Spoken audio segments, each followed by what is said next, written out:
ಬಿಜೆಪಿಯ ಜನಪ್ರತಿನಿಧಿಗಳು ಸರ್ಕಾರದಿಂದ ಜನಸಾಮಾನ್ಯರಿಗೆ ಸಿಗಬೇಕಾದ ಹಕ್ಕನ್ನು ರಾಜಕೀಯಗೊಳಿಸುವ ಕಾರ್ಯದಲ್ಲಿ ತೊಡಗಿದ್ದಾರೆ. ಕೆಲವು ಕಾಂಗ್ರೆಸ್ ಕಾರ್ಪೊರೇಟರ್ಗಳು ಗ್ರಾಮ ಪಂಚಾಯತ್ ಸದಸ್ಯರಿರುವ ಪ್ರದೇಶಗಳಲ್ಲಿ ಲಸಿಕೆ ಶಿಬಿರ ಆಯೋಜನೆ ಮಾಡಿ ಬಳಿಕ ಅದನ್ನು ರದ್ದು, ತಾರತಮ್ಯ ಮಾಡಲಾಗುತ್ತಿದೆ ಎಂದು ವಿಧಾನ ಪರಿಷತ್ನ ಸದಸ್ಯ ಹರೀಶ್ ಕುಮಾರ್ ಆರೋಪ ಮಾಡಿದ್ದಾರೆ.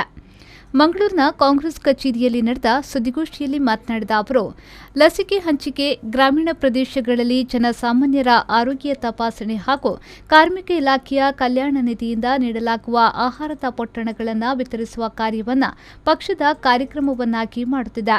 ಲಸಿಕೆ ವಿತರಣೆ ಸರ್ಕಾರದ ಯೋಜನೆಯೂ ಅಲ್ಲ, ಚುನಾವಣೆಗೆ ಕೊಟ್ಟ ಭರವಸೆಯೂ ಅಲ್ಲ. ಆದರೆ ಬಿಜೆಪಿಯವರು ಲಸಿಕೆ ಕಾರ್ಯಕ್ರಮವನ್ನು ಹೈಜಾಕ್ ಮಾಡುತ್ತಿದ್ದಾರೆ. ಕೆಲವು ಕಾಂಗ್ರೆಸ್ ಕಾರ್ಪೊರೇಟರ್ಗಳು ಗ್ರಾಮ ಪಂಚಾಯತ್ ಸದಸ್ಯರಿರುವ ಪ್ರದೇಶಗಳಲ್ಲಿ ಲಸಿಕೆ ಶಿಬಿರ ಆಯೋಜನೆ ಮಾಡಿ ಬಳಿಕ ಅದನ್ನು ರದ್ದು, ತಾರತಮ್ಯ ಮಾಡಲಾಗುತ್ತಿದೆ. ಶಾಸಕರು ಹೇಳಿದ ಪ್ರದೇಶಕ್ಕೆ ಮಾತ್ರ ಲಸಿಕೆ ನೀಡಲಾಗುತ್ತಿದೆ. ಪ್ರಧಾನಿ ಮೋದಿಯವರು ಎಲ್ಲರಿಗೂ ಉಚಿತ ಲಸಿಕೆ ಅಂದ ಮೇಲೆ ಈ ತಾರತಮ್ಯ ಏಕೆ? ದಕ್ಷಿಣ ಕನ್ನಡ ಜಿಲ್ಲೆ ಪಾಸಿಟಿವ್ ಸಂಖ್ಯೆಯಲ್ಲಿ ರಾಜ್ಯದಲ್ಲಿ 2ನೇ ಸ್ಥಾನದಲ್ಲಿದೆ. ಲಸಿಕಾ ಕಾರ್ಯಕ್ರಮ ಆಯಾಯ ಆರೋಗ್ಯ ಕೇಂದ್ರ, ಉಪಕೇಂದ್ರ, ಆಸ್ಪತ್ರೆಗಳಲ್ಲಿ ನಡೆಯಬೇಕೇ ಹೊರತು ಬಿಜೆಪಿ ಕಾರ್ಯಕರ್ತರ ಮನೆ ಸಮೀಪವಲ್ಲ. ಈ ಬಗ್ಗೆ ಅಧಿಕಾರಿಗಳ ಗಮನಕ್ಕೆ ತಂದರೆ ಅವರು ಅಸಹಾಯಕತೆ ಪ್ರದರ್ಶಿಸುತ್ತಿದ್ದು ಬಿಜೆಪಿಯ ಕೈಗೊಂಬೆಗಳಾಗಿದ್ದಾರೆ ಎಂದರು.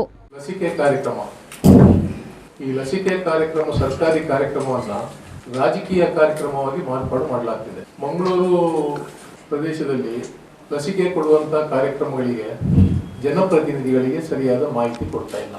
ಕಾರ್ಪೊರೇಟರ್ಗಳಿಗೆ, ವಿರೋಧ ಪಕ್ಷದ ಸದಸ್ಯರಿಗೆ ಮಾಹಿತಿ ಕೊಡದೆ ಲಸಿಕಾ ಕಾರ್ಯಕ್ರಮಗಳನ್ನು ಶಾಸಕರು ತಮ್ಮ ಪಕ್ಷದ ಕಾರ್ಯಕ್ರಮದ ರೀತಿ ಮಾಡ್ತಾ ಇರುವುದು ಖಂಡನೀಯ. ಒಂದು ಕಡೆ ಅಧಿಕಾರಿಗಳು ಲಸಿಕಾ ಕೇಂದ್ರವನ್ನು ಪ್ರಾರಂಭ ಮಾಡಲಿಕ್ಕೆ ಒಬ್ಬ ಕಾರ್ಪೊರೇಟರ್ಗೆ ನಿರ್ದೇಶನ ಕೊಡ್ತಾರೆ, ಅವರಲ್ಲಿ ವ್ಯವಸ್ಥೆಯನ್ನು ಮಾಡ್ತಾರೆ. ಮರುದಿವಸ ಅವರಿಗೆ ಫೋನ್ ಬರ್ತದೆ, 500 ಲಸಿಕೆ ಕೊಡ್ತೇವೆ, ಅದಕ್ಕೆ ಸರಿಯಾಗಿ ವ್ಯವಸ್ಥೆ ಮಾಡಿ.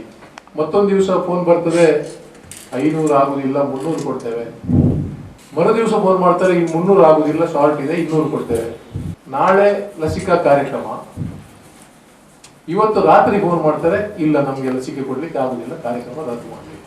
ಅವ್ರೊಬ್ಬರು ಕಾರ್ಪೊರೇಟರ್ ಏನ್ ಮಾಡಬೇಕು? ಅವರು ಸರ್ಕಾರದಿಂದ ಕೊಡುವಂತ ಲಸಿಕೆ ಸರ್ಕಾರಿ ಅಧಿಕಾರಿಗಳಕ್ಕೆ ಜವಾಬ್ದಾರರು. ಯಾರ ಒತ್ತಡಕ್ಕೆ ಅದನ್ನು ಕಡಿಮೆ ಮಾಡಲಾಯಿತು ಮತ್ತು ಕೊನೆಗೆ ರದ್ದುಪಡಿಸಲಾಯಿತು. ಈ ರೀತಿ ಮಾಡೋದ್ರಿಂದ ಜನರಿಗೆ ತೊಂದರೆ ಆಗುವುದಿಲ್ವೇ?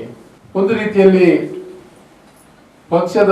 ಸರ್ಕಾರದ ಪಕ್ಷ ಈ ಲಸಿಕೆ ಕಾರ್ಯಕ್ರಮವನ್ನು ಹೈಜಾಕ್ ಮಾಡಿದಾಗೆ ಕಾಣ್ತದೆ ನಮಗೆ.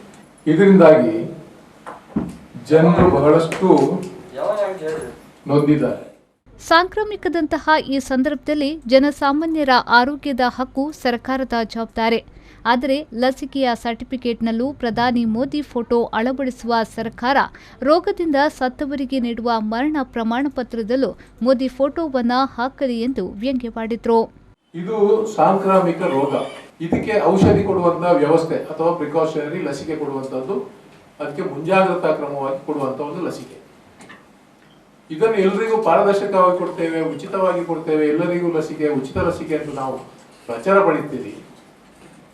ಕಾರ್ಯಕ್ರಮವನ್ನು ರಾಜಕೀಯ ಕಾರ್ಯಕ್ರಮದಾಗಿ ಮಾಡಿ ಅದನ್ನು ನೀವು ಬಳಸಿದ್ರೆ ಇದರಿಂದ ಆಸ್ಪತ್ರೆಯ ರೋಗದಲ್ಲಿ ಗುಣಮುಖರಾಗುವುದು ಹೇಗೆ? ಅವರು ಇದರಿಂದ ಪ್ರಸಾರ ಜಾಸ್ತಿ ಆಗುದಲ್ವಾ?